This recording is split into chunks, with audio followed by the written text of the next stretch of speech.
hatiku. Kini mataku tertuju padamu, ku rasakan kasih-Mu Tuhan. Mari kita berdoa. Tuhan, terima kasih atas berkat-Mu hari ini. Kami bisa beribadah. Tuhan, tolong berkati ibadah ini dari awal sampai akhir. Berkati juga yang akan memberitakan firman-Mu. Dalam nama Tuhan Yesus kami berdoa. Semangat semuanya. Mari kita menyanyikan lagu Tuhan Yesus baik.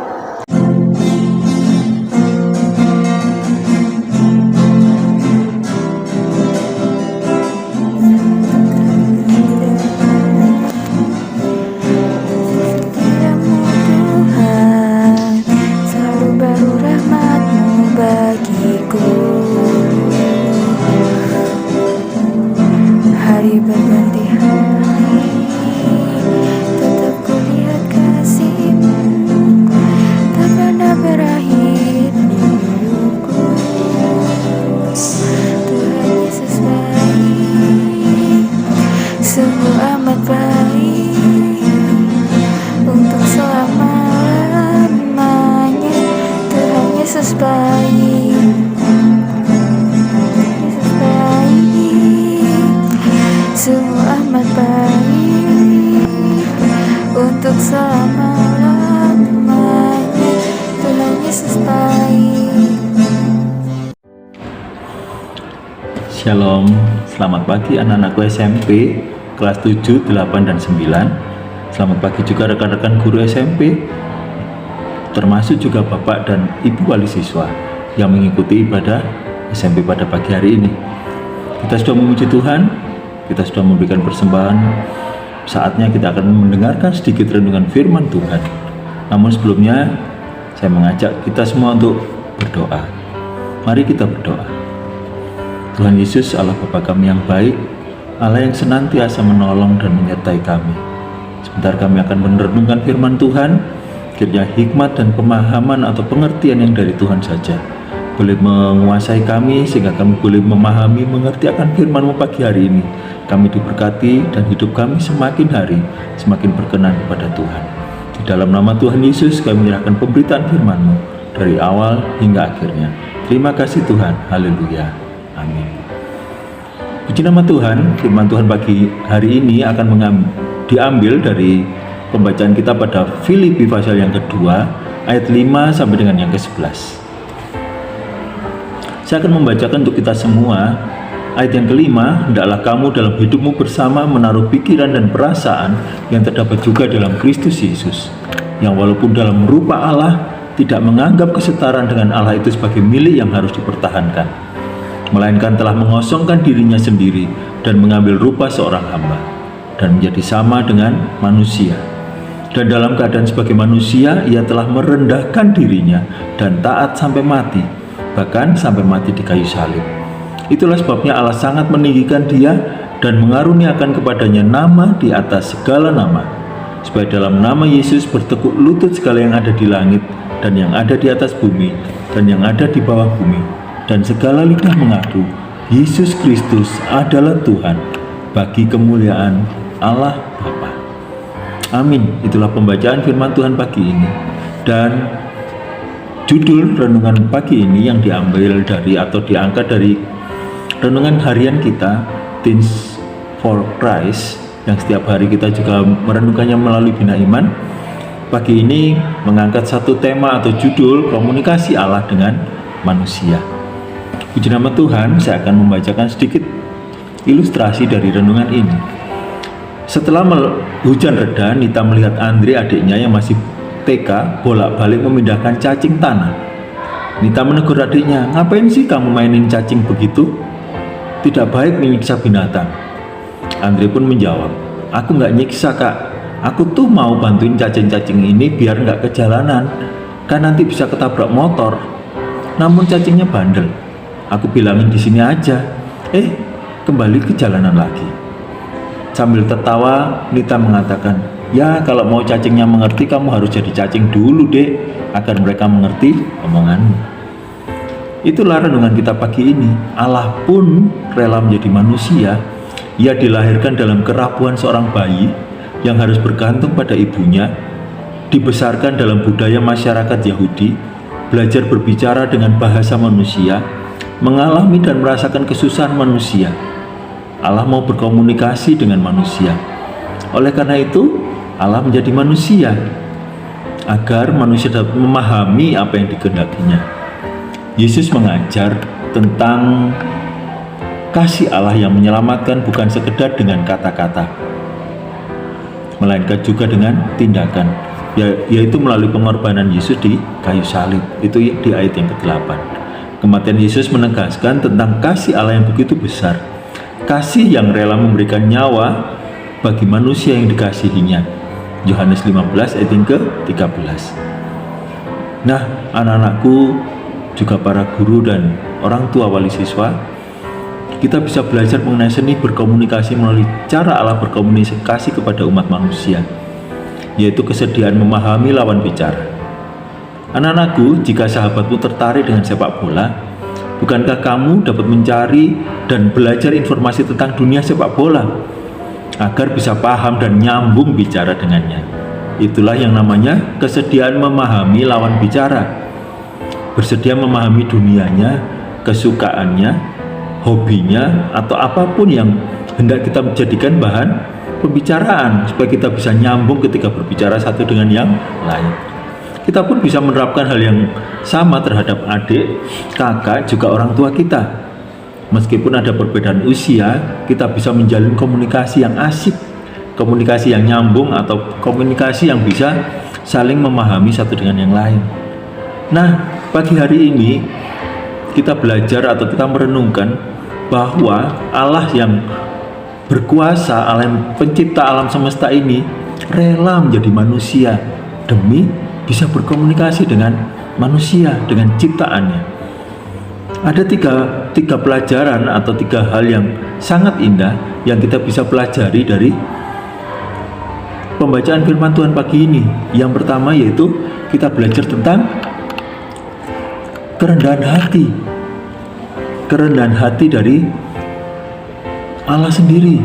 Melalui Yesus Kristus yang menjadi manusia, Dia merendahkan dirinya dengan segala kerendahan hatinya, ditinggalkan tata kemuliaannya di surga sana, menjadi seorang manusia, lahir dengan proses yang normal melalui kelahiran oleh Ibu Maria atau Bunda Maria, lahir dengan normal, dikandung selama 9 bulan lebih, 9 bulan 10 hari mungkin. Nah, kemudian lahir menjadi seorang bayi yang lemah, bertumbuh menjadi anak-anak, akhirnya menjadi remaja, dewasa, dan melayani Tuhan sampai pada usia 33 tahun. Tuhan Yesus merendahkan dirinya. Dia adalah Allah, tapi Dia mau menjadi manusia karena Dia mengasihi manusia. Teladan yang pertama, kerendahan hati.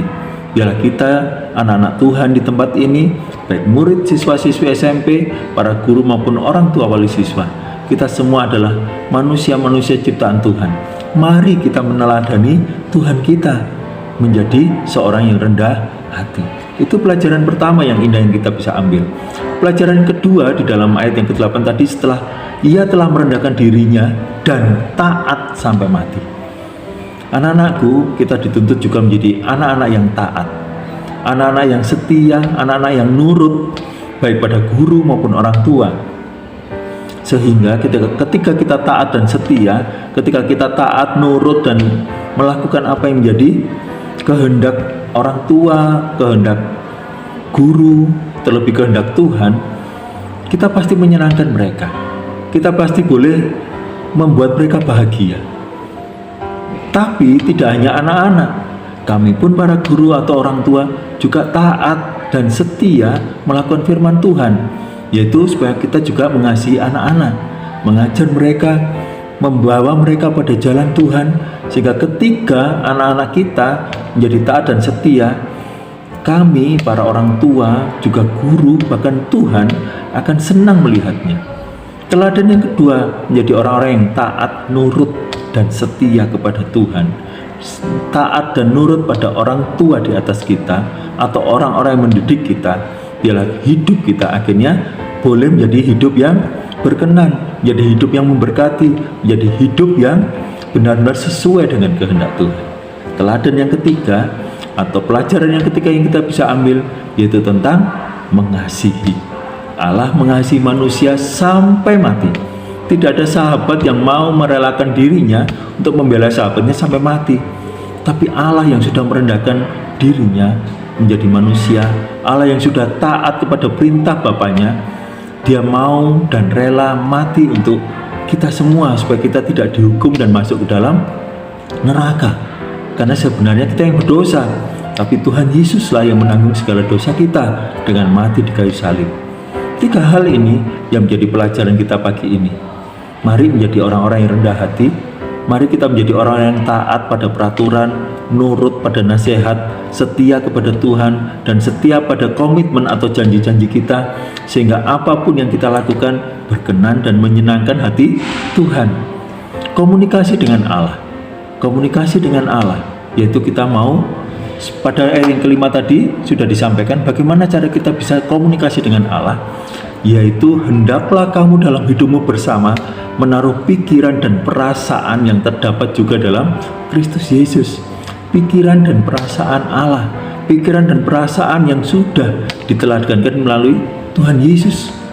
Apa itu pikirannya? Pikirannya hanya untuk orang lain, memperhatikan orang lain, tidak hanya untuk dirinya sendiri, memikirkan keselamatan orang lain, memikirkan kebahagiaan orang lain, memikirkan hal-hal yang benar, yang baik, yang suci sesuai dengan firman Tuhan.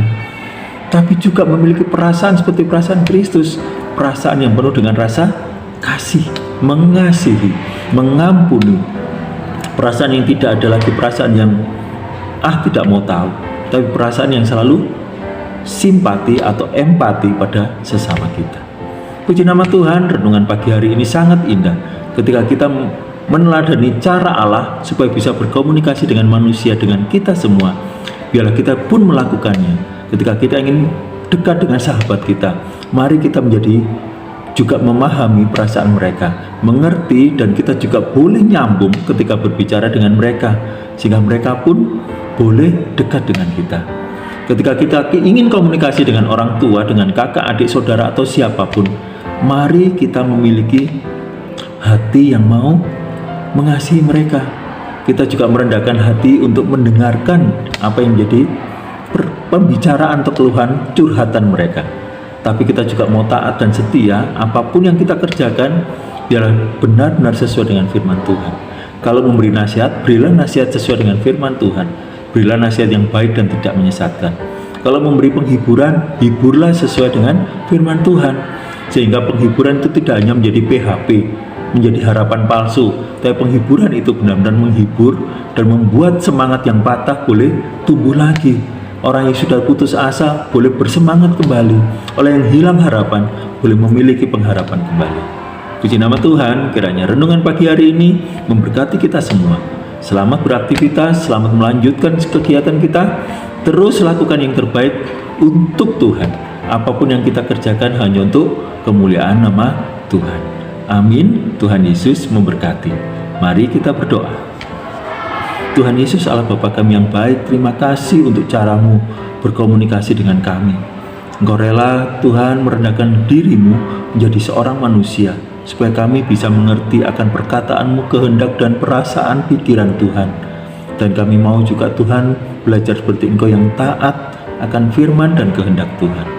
Tolong kami Tuhan, supaya kami memiliki hati-hati yang mengasihi, tidak lagi Tuhan egois, tapi boleh saling memperdulikan satu dengan yang lain. Kami akan melanjutkan aktivitas kami, tolong dan lindungilah kami. Di dalam nama Tuhan Yesus, kami ucap syukur dan berdoa untuk kesempatan yang indah pagi hari ini. Haleluya. Amin. Selamat pagi, Tuhan Yesus memberkati.